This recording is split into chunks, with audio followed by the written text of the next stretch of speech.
شخص نے دیہاتی نے کہا کہ جو آپ نے دیکھا ہے عمل تو میرا وہی ہے، نہ میں رات کو نمازیں پڑھتا ہوں، نہ عبادت کرتا ہوں، نہ تہجد پڑھتا ہوں، لیکن میرا صرف عمل یہی ہے جو آپ نے دیکھا ہے۔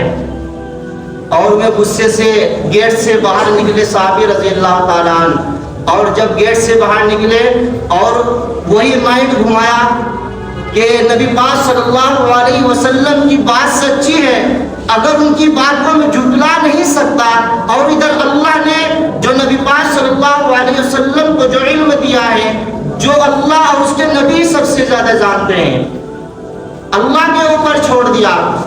اللہ نے ان کے شخص کے اندر ڈالا اور اس صحابی رضی اللہ تعالیٰ عنہ کو اپنے گھر کے اندر بلایا کہ اے صحابی، جو آپ نے میرا عمل دیکھا ہے، جو میں رات کو سوتا ہوں صرف یہی ہے، لیکن میرے دل کے اندر جو دل ہے میرا،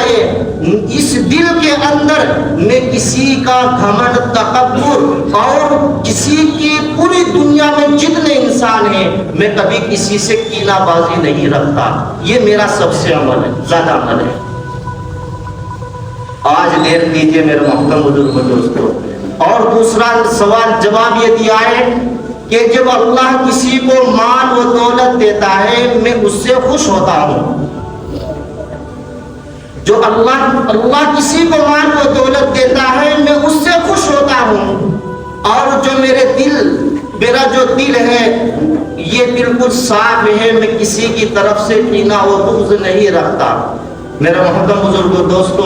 میں صحابی رضی اللہ تعالیٰ عنہ کو جھٹکا لگا اور رونے لگے کہ کہا واقعی آپ کا دل اللہ تبارک و تعالیٰ نے پاک صاف کر رکھا ہے، اس کی وجہ سے اللہ کے نبی نے آپ کو جنت کی بشارت دی ہے۔ میرے محترم بزرگوں دوستو، آج تو گھر گھر کے اندر ہے، کیا نام، بغض بھی ہے، کینہ بھی ہے، چغل خوری بھی ہے، دلوں کے اندر گھمنڈ تکبر ہے۔ اللہ تبارک و تعالیٰ ہم سب کو گھمنڈ تکبر سے حفاظت فرمائے اور